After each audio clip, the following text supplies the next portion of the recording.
Americans do everything backwards. Oh, don't I know it? Yeah. Yeah, right. Welcome to 3 Do Who, the monthly Doctor Who podcast where we discuss all things Doctor Who. With me today are my two favorite Time Lords, James and Mike. How the heck are you guys? Well, I'm alive. Yeah.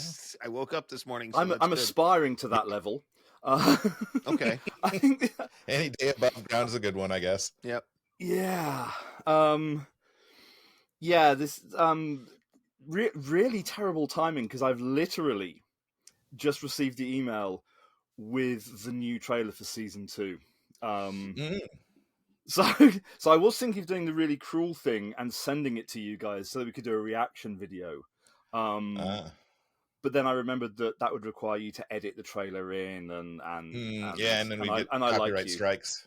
Yeah, well, we'd also get copyright strikes too. So no, not if you like. If you were to share the screen right now, or you're watching and react, it's a reaction video. That's not a copyright. I guess that's actually fair use. Yeah, fair use. But given that the new season won't be airing till after this one goes out, I figured we can then watch it in our leisure time. See, I'm learning American. Leisure time. What's that? Leisure time. We don't. I don't know what that is even. No, because if you have leisure time, then you worry about things. So it's better not to worry about things. Much better not to worry about things. Yeah, lately it definitely is. So let's get away from political world news and go on to some Who news. So the two articles that I have for this month are apparently one's kind of cool and one's not so cool. It's kind of sad. So the first one is, of course, that Doctor Who Season Who release date appears to have been announced via an online advert, and it's sooner than we expected. Someone may have basically turned their sonic screwdriver the wrong way this week, as the release for the next season of Doctor Who appears to have accidentally been revealed by the BBC promo. Yeah. I mean, let's just say that kind of like on the scale of cock up to cock up to cock up. I mean, we're doing really well with Doctor Who. April 12th, and there's been an update. There has been another update, which is in the UK's favour. It is not going to be released at midnight UK time, and thus 7 p.m. on average US time. Right. The launch time has been set at 8 a.m. each day. Oh, okay. So either midnight or 3 a.m. depending upon where you are in the States. Mm-hmm. And yeah, the fiasco over the release is an interesting one because no one seemed to know that it was happening. And it really does seem like someone screwed up on a big time. Because, say, literally today, just before the thing, the email came through with the new season trailer, and the rumor is that it was basically supposed to be revealed this weekend. Oh, okay. And someone really pressed the wrong button. Yeah. Did they, or was this all planned? Oh, no. Trust me, the way the BBC works, this was a cock-up. Yeah, there's the article goes on to quote several people as saying "oops" kind of thing, and it's like we kind of, it's this kind of a colossal cock up. So yeah, it's going to be as James said, April 12th, and that's a whole month sooner than we expected. So that's kind of good news. It's good, yeah. And there is a rumor which has come out as to why that has been set as the release date. And really? Again, this is a new one. This has only come out in the last day or so. Mm-hmm. And this might be in the trailer. I don't know, because I haven't even seen the trailer yet myself. Right. But for those who don't know, every year around May time, in other words, when it normally comes out, there is a ever so marginally slightly gay music event called the Eurovision Song Contest. Oh yeah, just slightly gay. And last year, the series was launched on the same day as Eurovision. Yes. Which is why people think that the Jinx Monsoon episode was brought forward. You know. But apparently this year there is a full-blown Eurovision episode. Okay. And apparently it is the most expensive episode that they have made. I can only imagine. Yeah. And because the sets for Eurovision are just mind-blowingly amazing. I'm just thinking that you combine RTD with Ncuti Gatwa with a certain type of Doctor Who fan. I'm seeing this episode as, okay, this is going to be either... It's going to be super camp. It's going to be so brilliant that we explode, or so cringeworthy that we clench tight enough our butt cheeks swap sides. But either way, it will be super camp. It will be super camp, yeah. But again, that's only come out in the last couple of days. Right. Yeah, the launch date thing has caught a lot of people by surprise. What it means, though, is that within the next 3 and a bit weeks, we will know the start of the episode titles, if not all of them. Because the next issue of Doctor Who magazine will be out before April 12th. So therefore, it will carry the previews, detail the new companion, all kinds of things. So yeah, and say it's kind of, everyone is going, well, they obviously planned it to be a big launch thing, you know, because it was the social media said, you know, there will be a new trailer tonight, you know, watch this, you know. Right. Whereas they did not mean to put out the teaser trailer with like a literal 1-second caption card at the end detailing the 12th of April. It's just... Oopsies. Yeah. RTD up to his usual level of security and performance management. Right. Oh, well. Yeah. It's good news for us, because now we know. Yes. We can plan our lives. You have lives? Well, no, not really, but no. Yeah. Sitting we in can plan this thing. Yes, we can plan when we're going to watch Doctor Who, at least. Yeah. And our second bit of news is the sad bit. The Doctor Who convention, Gallifrey 1, is coming to an end. So, final Gallifrey 1 will take place in 2028. Although they have kind of like plans to pass the torch to another group. Gallifrey 2?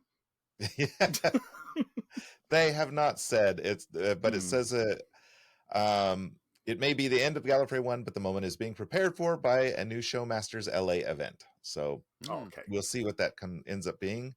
Showmasters events have been involved in Gallifrey 1 for a number of years, proving vital to help the American team bring in top guests from the UK. You know, guests they've had in the past, of course, John Hurt, Christopher Eccleston, and Jodie Whittaker. Showmasters have helped bring to Galley in years gone past. They've also been responsible for some of Gallifrey's most popular strands, where fans can perform script readings with Doctor Who stars or attend evening receptions with them. So the Showmasters team are now making plans to provide the established Galley community with a new convention from 2029 on. So excellent. Just the original showrunners have they've gotten tired. Galley has been running for decades. I mean, yeah, you know, that is a big event, you know. Yeah, it's been running for a very long time, and they've you know, the showrunners are just, you know, it's a tiring thing to run these conventions. Yeah. And they're getting up there in years, and they want to pass on the torch to somebody else. But so I nominate you. You've got a couple years. No. No. Okay. It was disastrous. The last convention, they nominated me to do a whole bunch of stuff. Oh. Because it happened to be at the wrong time. Okay. Remind me, because I'm my chronic, just for people who vaguely watch, you know, my chronic fatigue is whipping my ass today. So apologies if I kind of zone in and out a little bit. But everybody is that's all we have. Did we cover the Christopher Eccleston news last time, or is that one for this month? I think that's this month. I think that's this month, possibly. Right. Okay. So to finish off the news section, then, to celebrate seemingly 20 years of New Who. Gosh, It was been that long already. 2005, and it is now 2025. New Who has so far lasted 20 years. That's a pretty good run. Good. Big Finish have not only said that they have persuaded Christopher Eccleston to come back and do another batch of recordings with them. Excellent. He will be joined by Billy Piper. Nice. Oh, yay. So there will be the equivalent of a brand new season with 9 and Rose coming out. They're changing the release format slightly. They used to do them in box sets. They will now be releasing them as monthly things. So if you go to www.bigfinish.com, you'll be able to find out all the ordering details and everything. But yeah, Eccleston and Piper. Nice. So we're going to get a whole new season. Yeah, they were really fun together. Yeah. So, any other Who news from you, James? Trouble is because I actually got carried away doing one of my own side projects, and I've just been I've been persuaded to carry on doing the side project. So I've not been following Who news for like the last 2 weeks. I hadn't been either, but for some reason, Google now knows my predilection in news sources and has started feeding me Doctor Who news. So yeah, I've noticed that on my Android tablet as well. Yeah, because I've been like, oh crap, I forgot to look up anything. Yeah, look, there's a brand new article today. So how much credence is the rumors that Ncuti is calling it quits after this season? Oh, okay. I wondered if we were going to mention this. I deliberately didn't kind of bring it up, but as it's been mentioned, I mean, it's all over my news feed. So I couldn't find any like solid sources that said yes, it's happening, or no, it's not. First off, BBC have got the right to protect their copyright, they protect their franchise and everything, and more importantly, to surprise the fuck out of us. Yes. I mean, if you think about it, we have known about every regeneration and everything well in advance. So just once, it would be nice to get to the end of the season and not actually know. I'm not exactly a massive spoiler phobe, but there has been stuff in the past that got leaked onto the net that really bloody pissed me off. That I knew it like 8 months before broadcast. Yeah.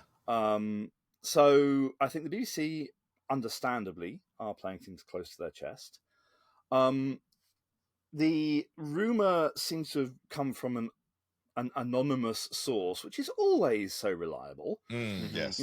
But again, in an unusual step, BBC and Disney have kind of said, well, we're not even at the end of our official contract yet. They signed up to make 26 episodes, half of which have yet to be broadcast. So, even if Ncuti leaves, there is still a contract between BBC and Disney to continue making Doctor Who. And Disney also did the unusual thing of actually putting out, they've said, again, in the last couple of days, you do realise that Doctor Who has basically been in our top 5 shows consistently for the last year. I don't think they're going to give it up. I don't think they're giving it up. So the rumour seems to come from allegedly Ncuti asking for more money, which, given he is becoming a whacking great star, is not unreasonable. And I think, because he's also enjoying currently stage success in a production of Importance of Being Earnest. There are some fantastic photos of him on the net doing that. And basically, I think the thing seems to come from 2 bits. First of all, there's this rumor that Ncuti wants more money, but also apparently they have done a couple of last-minute reshoots and stuff recently.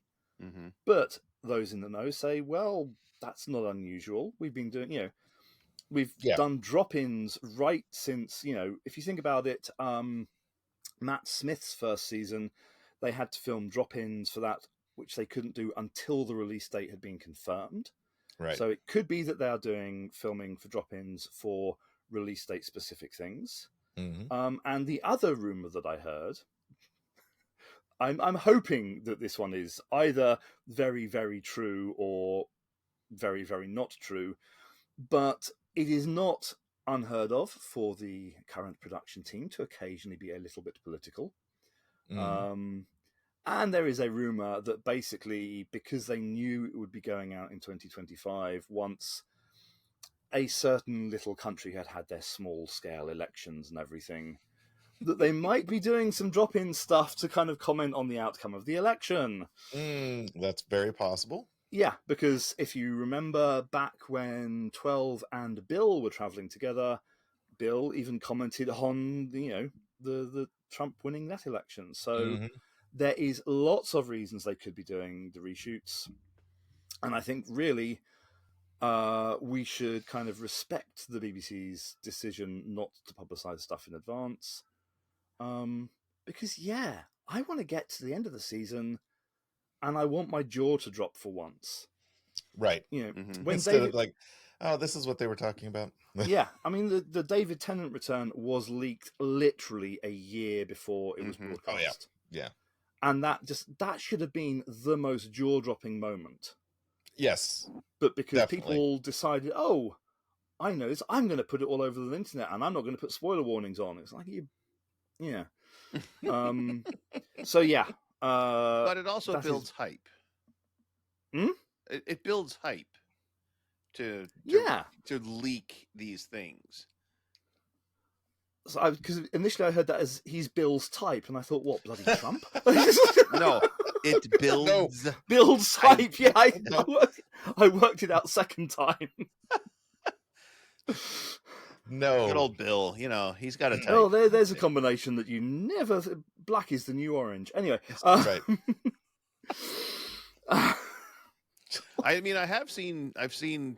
I was watching a bunch of trailers the other day for different movies coming out, and Shooty was in 3 of the trailers of movies that I've watched. Yeah. And that's why they filmed seasons 1 and 2 back to back, because they wanted Shooty to be able to do these other projects. So there are so many reasons that they could be doing reshoots and everything. I don't think we should read anything into it. Disney clearly are now going out of their way to say, no, the show is actually doing very well as far as we're concerned. So, yeah, let's just roll with it for once. Let's not be the kind of fans who need to know everything in advance. And put it this way, put a spoiler on the net and I will find you, and I will set Sonia and Kathy on you. Sonia and Kathy being my 2 violent hens. Nothing worse than a couple of peckers. Yeah. Well, yeah. I mean, violent peckers. Violent peckers. Yeah. I hate violent peckers. Yeah. Yes. There is a picture on Blue Sky taken this afternoon to show you, by the way, just why Kathy is terrifying. I'm about to go look. Yep, please do, and then I'll send you the outtakes of it, which show me looking very, very scared. I can only imagine. Okay, so why don't we get on to the main topic? Yeah. Let's, please. So, as those of you who might have already guessed from the title, this month's topic is the TARDIS. Yes, the Doctor's most traveled with companion. So a TARDIS unit, TT capsule, greater time elemental, whatever you want to call them. Wait a minute, a titty castle? No, TT capsule. Oh, okay. I thought it was a bra, a titty capsule. That's titty capsule, maybe. I don't know. I don't know why they called it that, but apparently they did. Gallifreyans are weird. Yeah, whatever you want to call them. A TARDIS is a type of space-time vehicle known for their dimensional, transcendental, bigger on the inside than the outside, and for having a form of consciousness.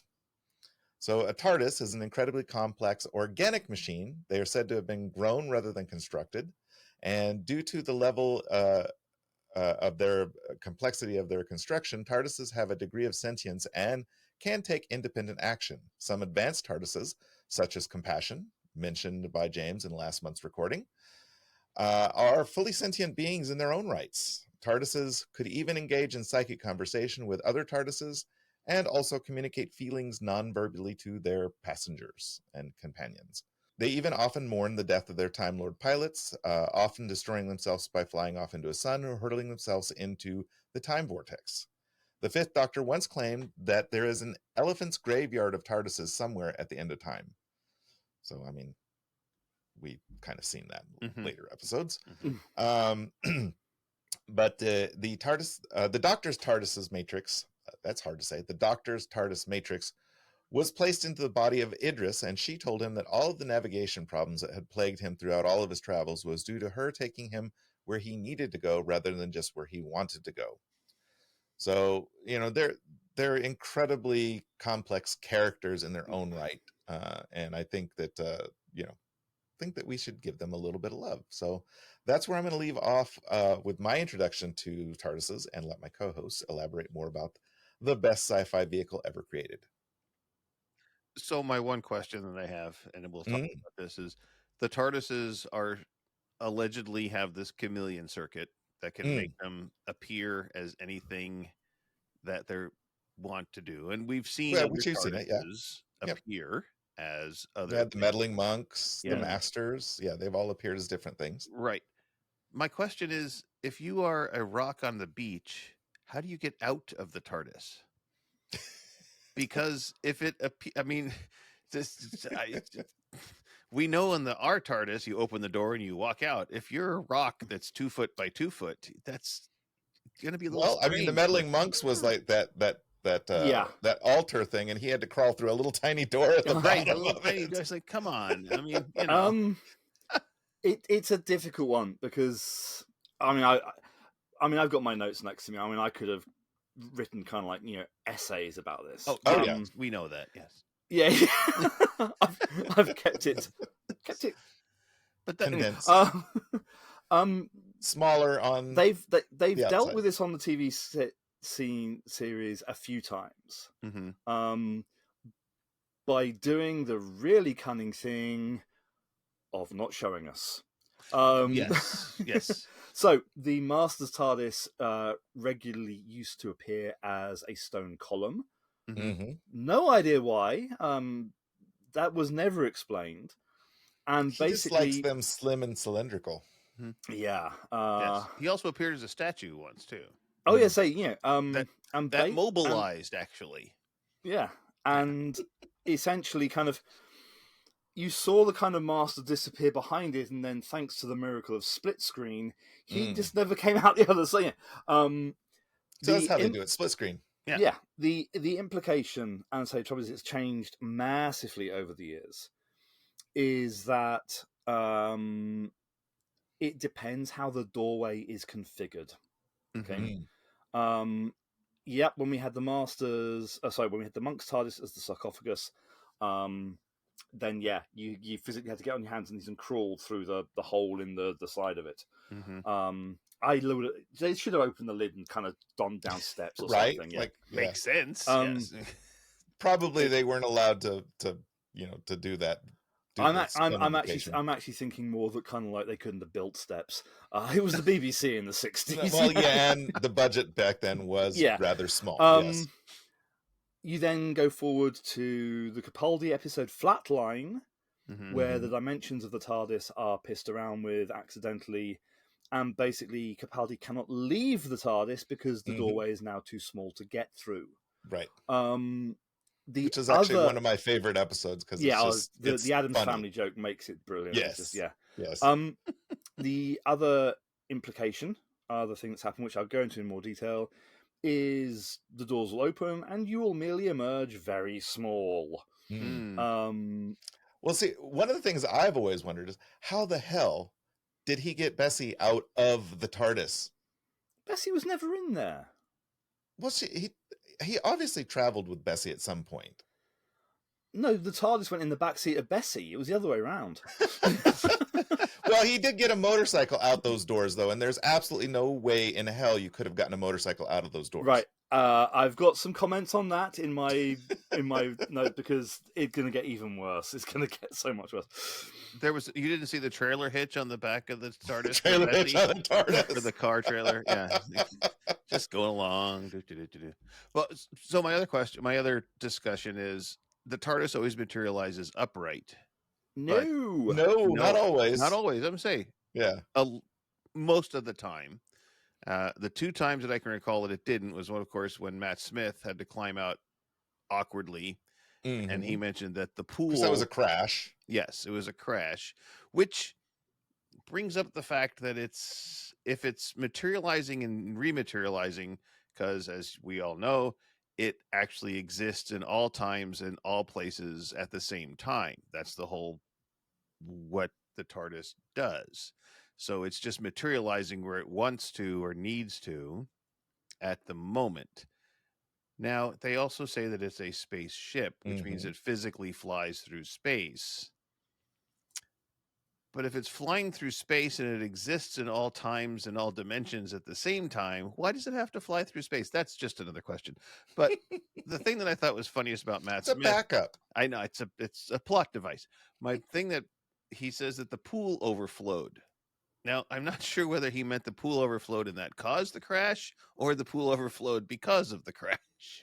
In that case, it was the pool overflowed because of the crash.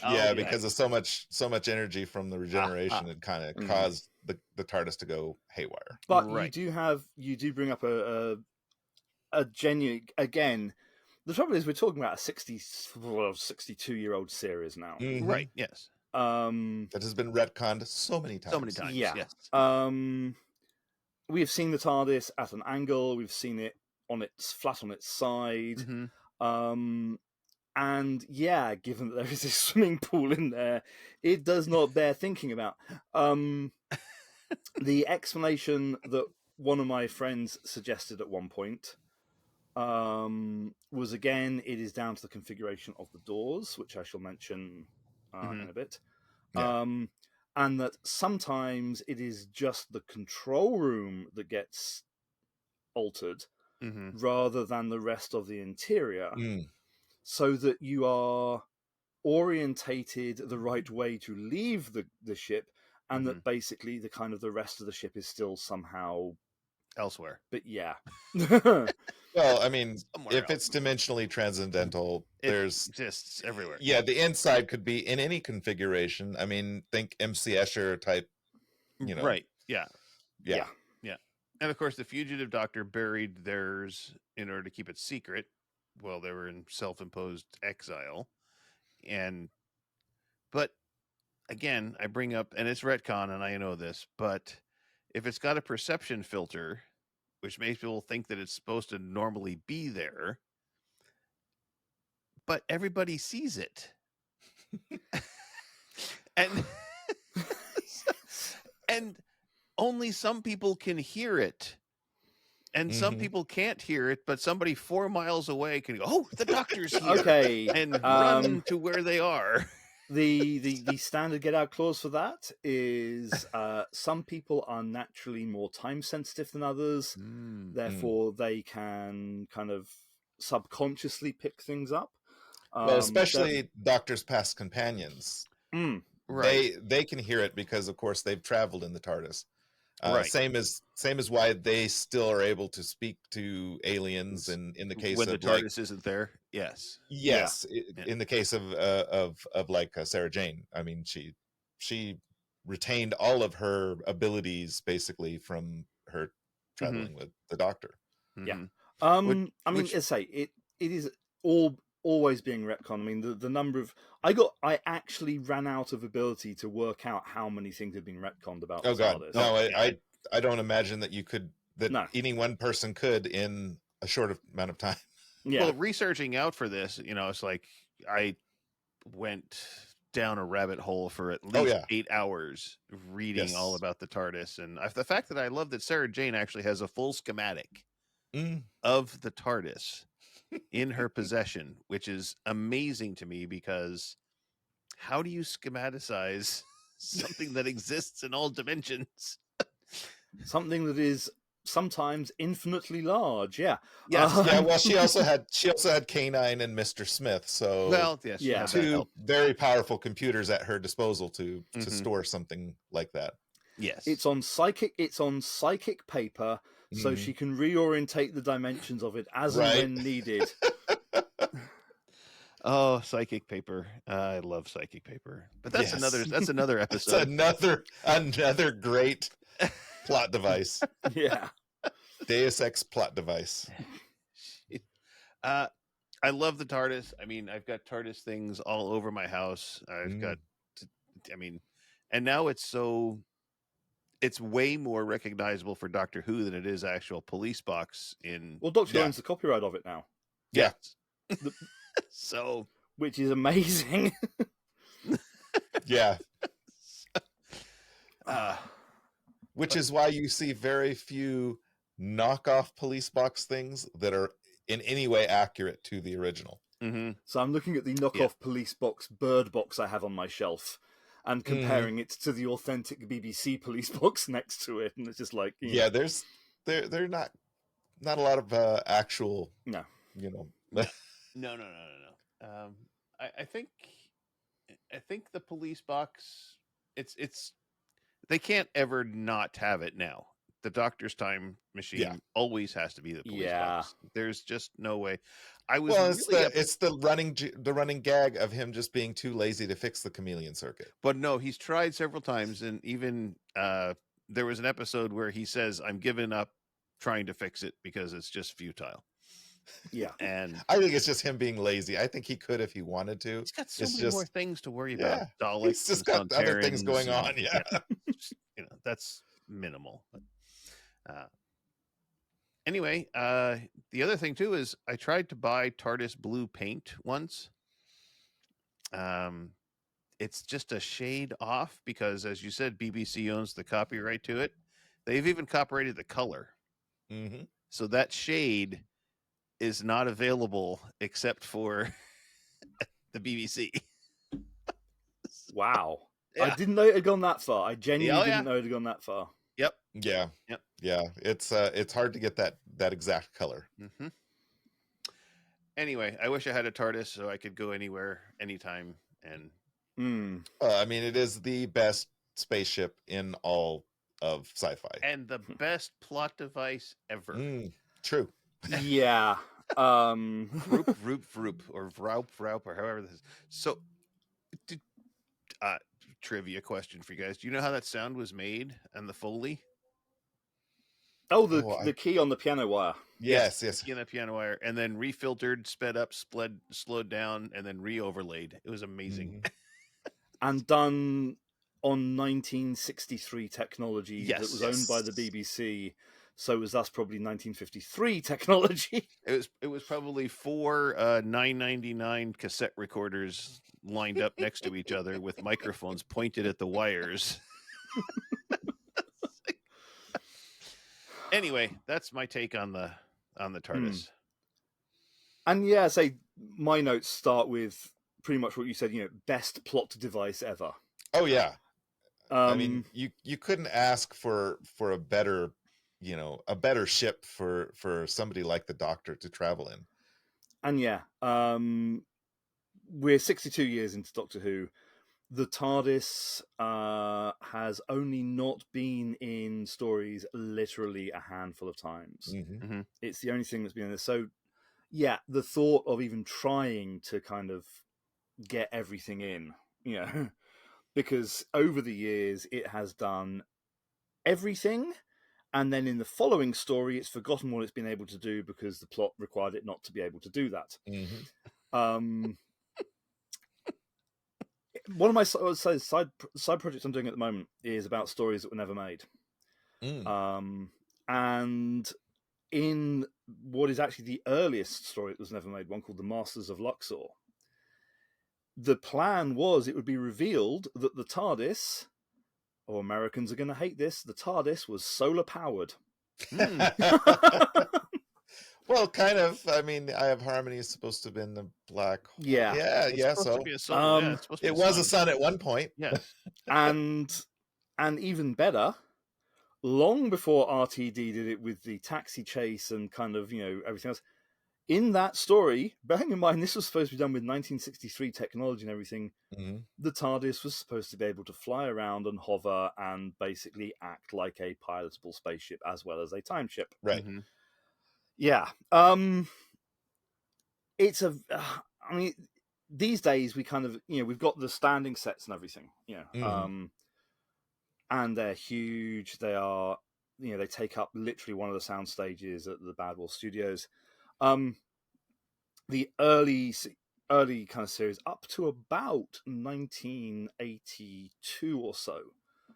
Basically, the TARDIS control room, or the interior of the TARDIS, was built from whatever needed to be built that week. So in the very first story, An Unearthly Child, you have got an absolutely huge console room. By the end of the second story, The Daleks, because the rest of the sets were so large, you have 2 wall pieces and the control console jammed into the corner, and there's only just room to walk around it. Yeah. In story 3, which was the bottle story, Age of Destruction, oh my god, the set was huge because it was the only one they were using. And yeah, basically, kind of, you then go to Marco Polo, where very little is set inside the TARDIS. So literally, the one short scene set in the TARDIS for some episodes was represented by a single wall panel resting against the studio wall and a bedside table in front of it because the Doctor was supposed to be having a nap. I mean, yeah, it is really the most in the early days, it was beyond flexible. It makes it very strange watching the series in order, though, because you don't get kind of like, a gradual there's no visual increasing... continuity. There is no visual continuity, yeah. And I mean, in some episodes, the control room gets whole new alcoves that you've never seen before. The Web Planet, the Hartnell story, is a great one for that, as is the Mind Robber, which I shall get to in a moment as well. And then in other ones, it's just like, what? It doesn't even have a scanner this week? And the scanner was sometimes a TV set. It was sometimes you call it green screen. The BBC called it CSO.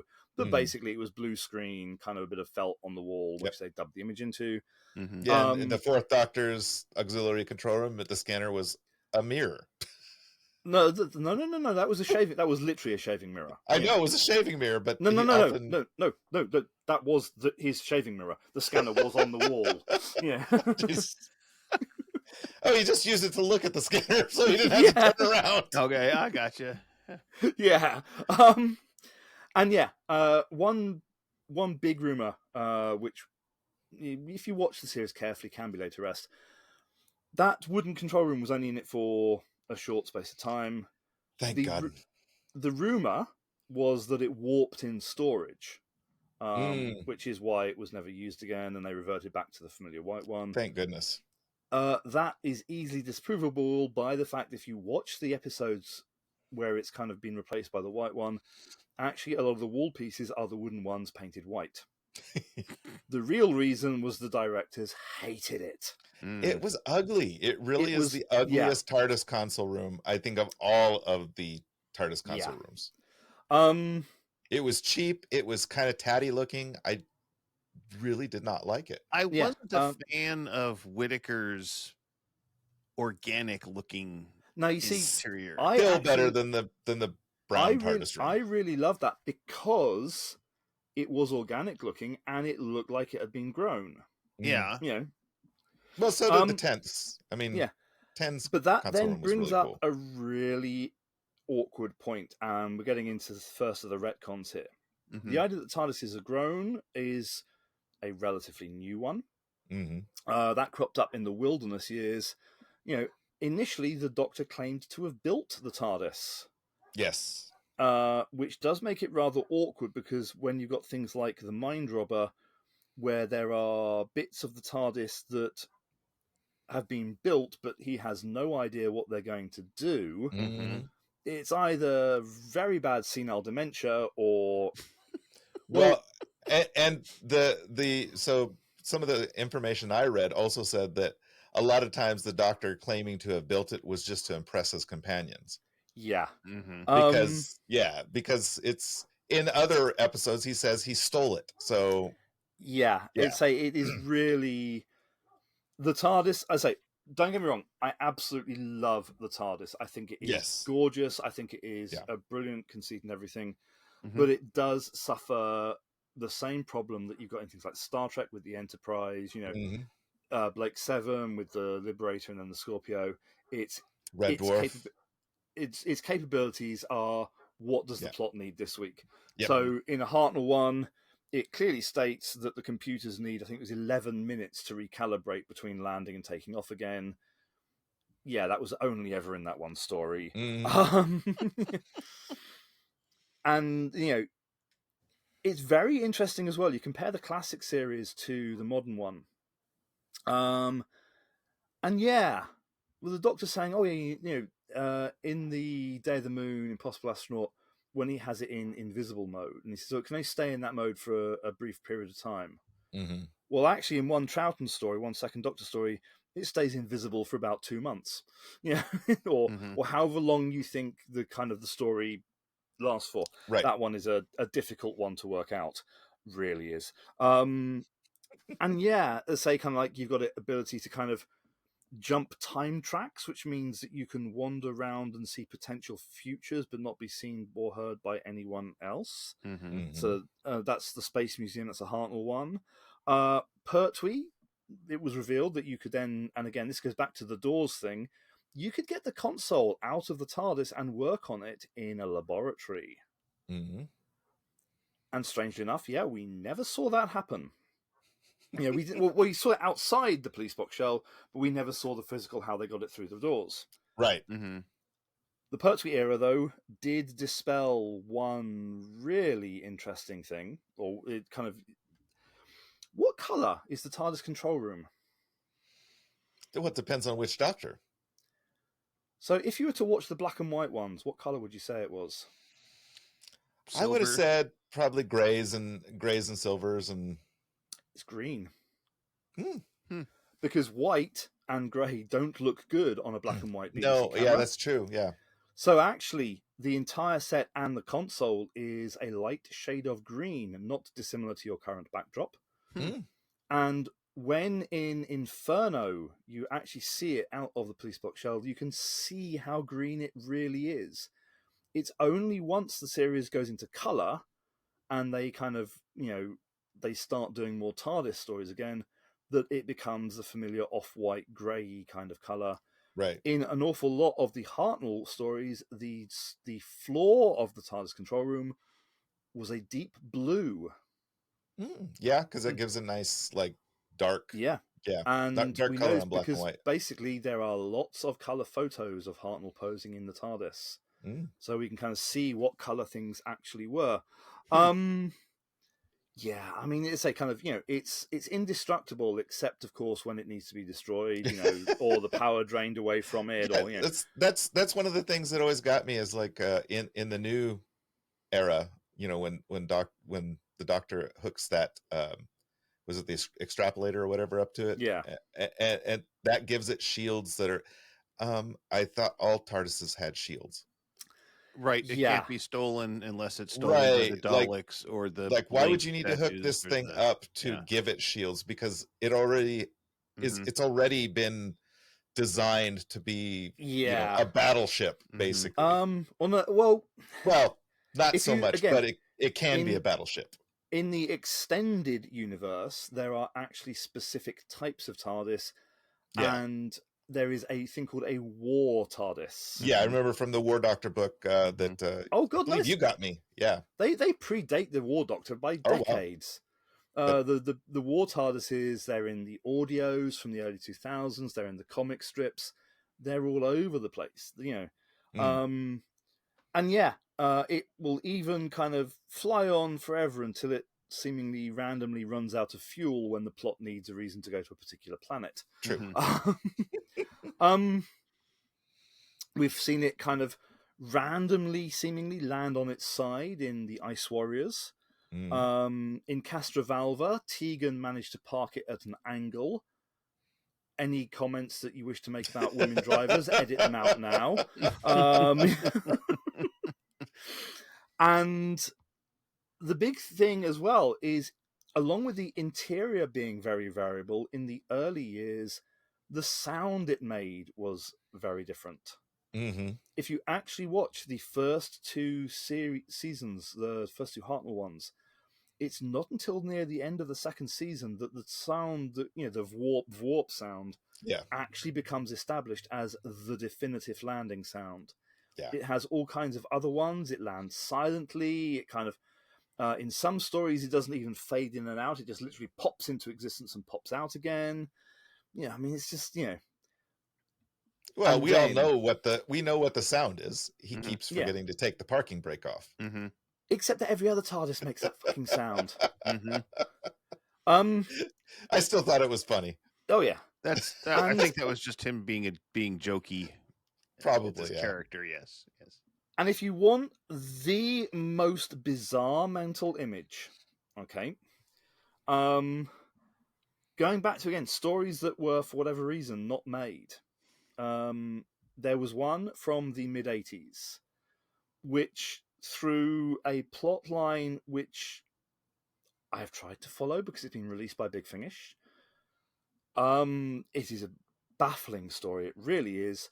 But at one point in the story, Perry and a young child end up inside the TARDIS console in the bit in the middle that goes up and down. And yeah, it's surreal enough listening to that on audio, but the thought of them trying to do that as a visual in the 1980s. Oh, it would have been so cool. Yeah. In the Wilderness Years, so once the TV series was over, all hell breaks loose. No one can decide what the TARDIS looks like on the inside anymore.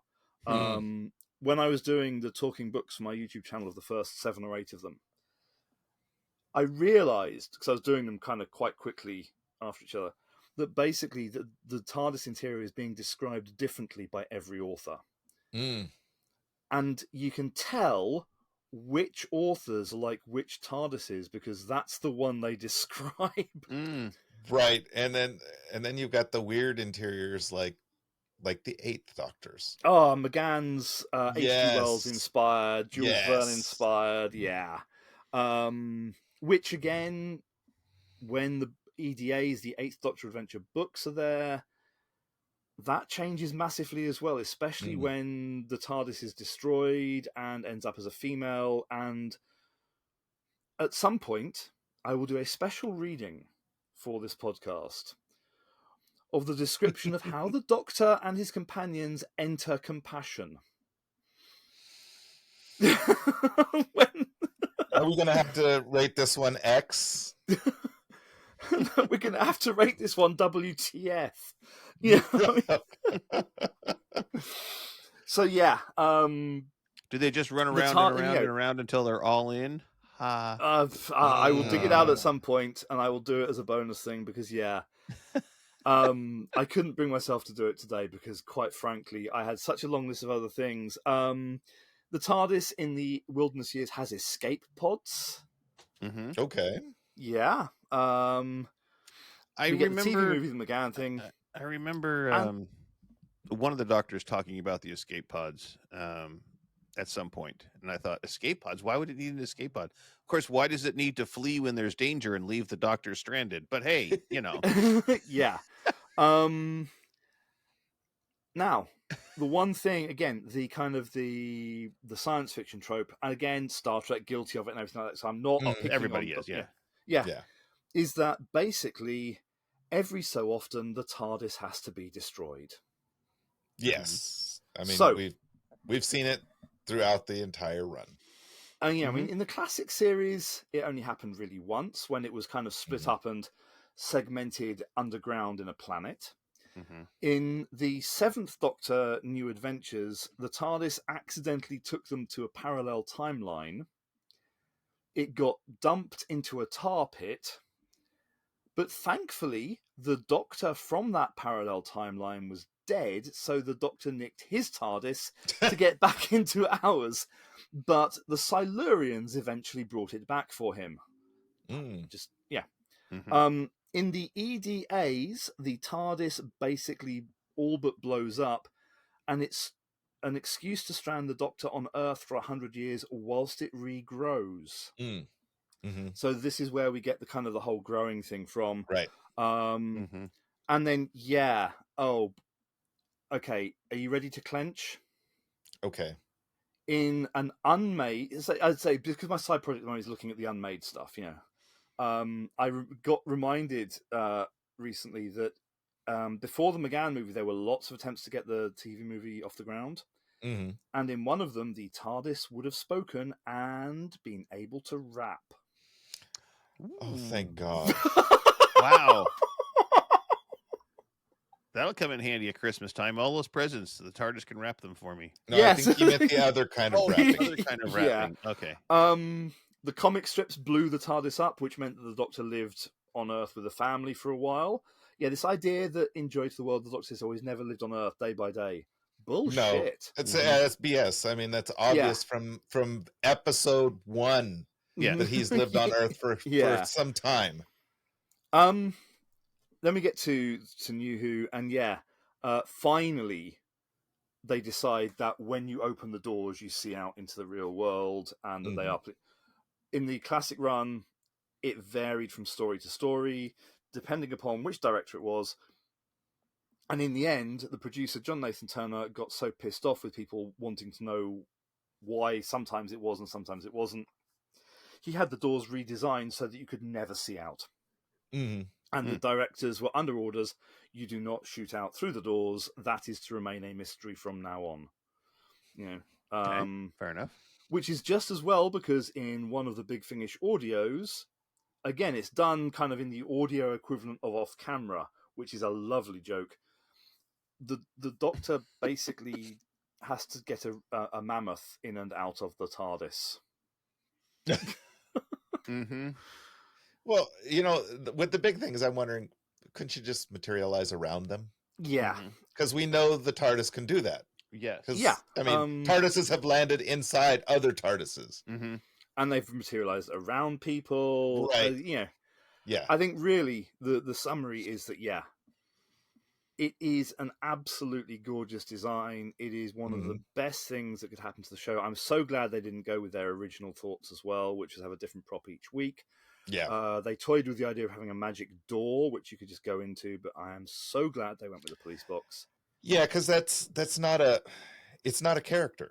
A door is not a character. No. It's really hard to find kind of an investment for the viewer or the reader or the listener when it's just a fucking door. Yeah. The TARDIS has to be a character, and that's that's just the way it is. And everything I say is said out of absolute love for the series, because well, same here. Yeah.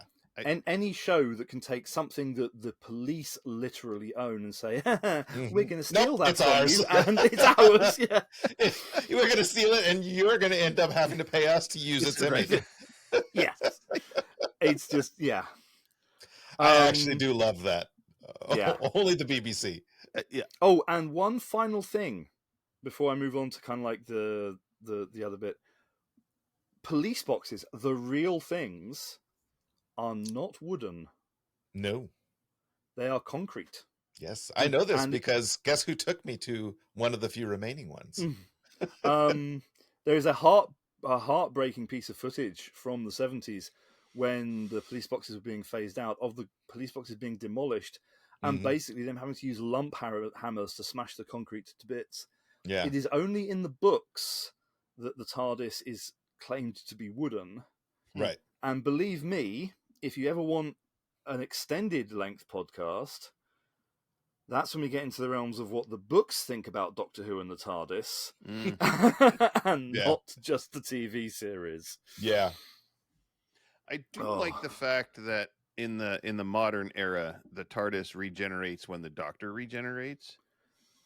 It's a weird one because that never used to be the case. Yeah, I know. Yeah, I mean, because the console room stayed the same during the early years for quite a while, and it was kind of funny to watch when Tennant came back. His console came back before it generated into what is now the big, huge modern open one, and the Starlight Express console. The Starlight Express console. Yes. The Lit Shite Express one, because it's too bright. Yeah. I do. I like the new one just because watching David run around it like a little child was the best. I tell you what, if we do have a Eurovision one, those light up panels better bloody turn the TARDIS disco. Hell yes. And there better be a big dance number on that set because it deserves it. Well, Shooty likes his dance numbers, so maybe. He does. So I'm hoping, fingers crossed, there is a huge dance number on. You're hoping for the some set. shooty booty, basically, aren't you? Shooty booty dance. Always. Yes. That's in every episode of the 15th. Right. Yeah. I've got a 2-part trivia thing, so we'll do part 1 this time around and part 2 next month. Excellent.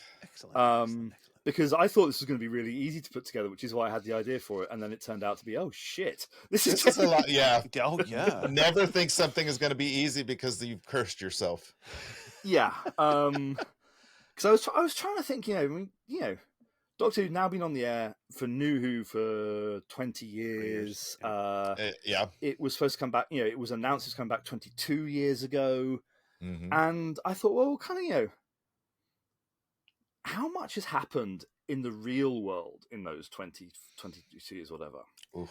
And then I just thought, well, what about in the fictional world? Okay. Mm. So I thought, well, I know what I'll do. I'll start making a list of some key events that happened in different years. And I thought, because we've got this kind of run... With Donna, there was the joke that she failed to spot the Rachnos. She failed to spot, Yeah. And I just thought, well, what have we as a society failed to spot? So in today, we're just going to cover the first decade of the 21st century. And then next time we'll do 2011 through 2025. Okay. And believe it or not, we have forgotten something massive pretty much every year for that first decade. Right. Okay.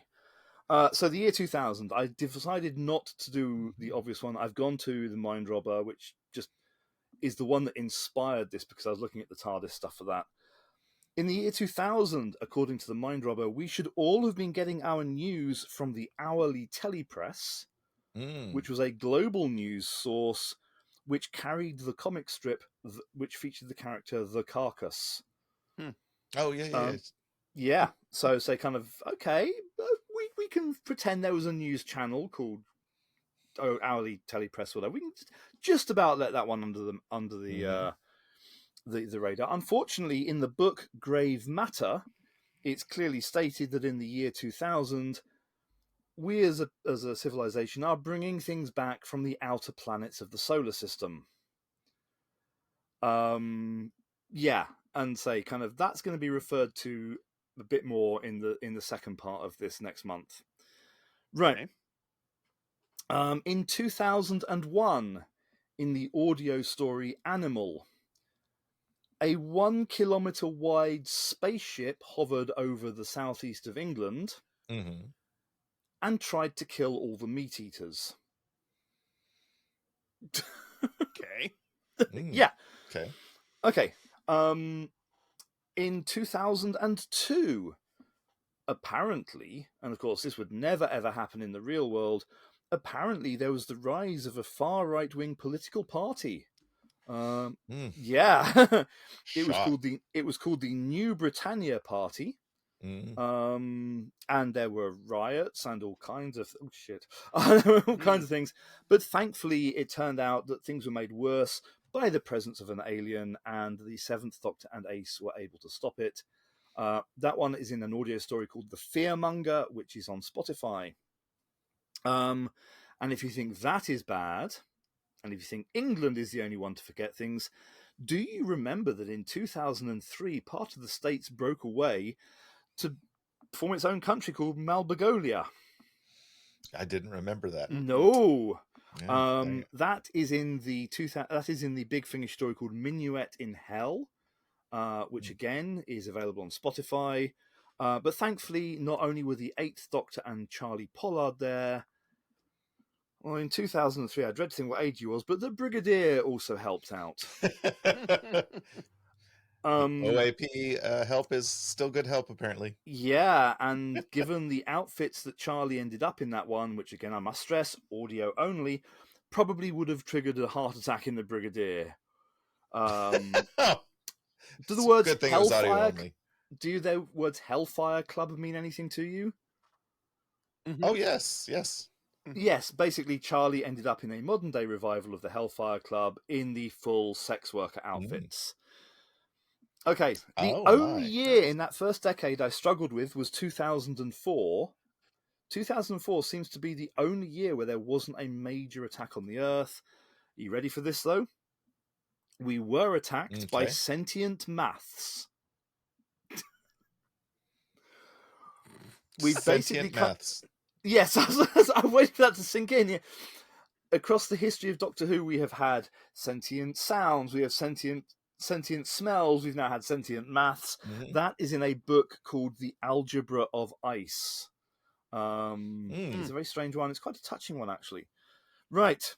2005, of course, the revival, and that earlier first episode was set in 2005, and of course we all remember when the shop window dummies came to life and ransacked London. Well, no, I remember that. And it definitely was. It definitely was London, and it wasn't part of Wales that was tried to set dress to be London, right? But they left all the Welsh dressing on it. Also in 2005, in the expanded universe, there was a global pandemic which killed over 500,000 people in the UK alone. Really, bloody Doctor Who, stop doing this. Can you write a story where there is a global happiness plague or something? Yes. Because not only did the Autons invade in 2005, not only did in the Big Finish unit stories there was a massive plague, in the comic strip in 2005, are you ready for this? The Cybermen invaded. And they did it by pumping the rain full of emotion so that people voluntarily wanted to become Cybermen to have their emotions removed. Comic strip called The Flood. Yeah, we'd be screwed here just as much as you, because we get just about as much rain as England does. So yeah. You'd be screwed more than us because we don't do emotion. We're stiff upper lip. Yeah. Anyway. Well, that's true. Yeah. Okay. 2006. British people are basically non-plastic Autons. Yeah. 2006. You're going to spot a trend over this and the next one, by the way. So not only was 10 Downing Street blown up in the TV series, in 2006, the Cybermen tried to invade. And they did that in the book called Iceberg, where they tried to invade the Earth by flipping the Earth's magnetic pole. Yeah. Which is due to come up again very soon because they're expecting another flip. So, any 2005, 2006, and then in 2007, the Earth was invaded by Cybermen in an army of ghosts. Yeah, those bastards are persistent. However, the better one is the year's must-have toy in the Doctor Who universe in 2007 was the Cuddlesome, which was basically a Furby that turned out to be an alien and injected its loving owners with alien DNA to turn them into the aliens. Right. In 2008, the Cybermen took a year off because basically the Jadoon took the platoon of Jadoon took the Royal Hope Hospital to the moon, which of course everyone remembers happening. Which, except of course they don't, because it was definitely much more important that we remember Harold Saxon being the Prime Minister, and the Toclafane and everything. Yeah, we forget a lot of Prime Ministers in the Doctor Who world. Right. And I've always thought that the name Toclafane sounded like a really delicious chocolate candy. Do you know how it came about, by the way? No, I don't. It's French for fool the fans. Okay. That's a good one. Yeah. Good inside joke. Yeah. And at the end of 2008, we all remember the spaceship trying to crash into Buckingham Palace. Oh yeah. Okay. Yeah. In 2009, we of course absolutely all remember all of the planets appearing in the sky when the Earth was stolen. Mm-hmm. Yes. And more importantly, we remember when every single child on the planet scared everyone witless by standing and chanting in unison, "They are coming." Mm-hmm. That was in the Torchwood Season 3, Children of Earth. Ugh, that was a creepy one. That was definitely something about kids speaking in unison that was creepy. Oh, God, Torchwood had some creepy stories. Yeah. And the reason we are ending part 1 in 2010 is because, of course, in 2010, we all remember the universe ending. Mm-hmm. Yeah, no, I totally remember that. Yeah, sure. I remember when it came back. Bad, it was stuff from 2011 to 2025. There's this weird window in 2000 to 2010. The TV series does loads of stuff. Then they kind of take a break, and the extended universe pads it out massively. There's going to be some very, very disturbing things that we have forgotten, including, in no particular order, everyone being immortal, Autons invading a shopping centre again, and space cows on the moon. Right, okay. Yes, I did just say space cows on the moon. Yeah, I mean, where do you think the cheese comes from? Yes. You got to have cows for cheese, so obviously there need to be cows on the moon. But there will be, I say, there's the next 15 years in the next one, plus a couple of flashbacks to other things that you'll have forgotten from the 20th century that absolutely definitely happened, and yeah. So, what is the topic for next time? Because we won't have the episodes to discuss quite.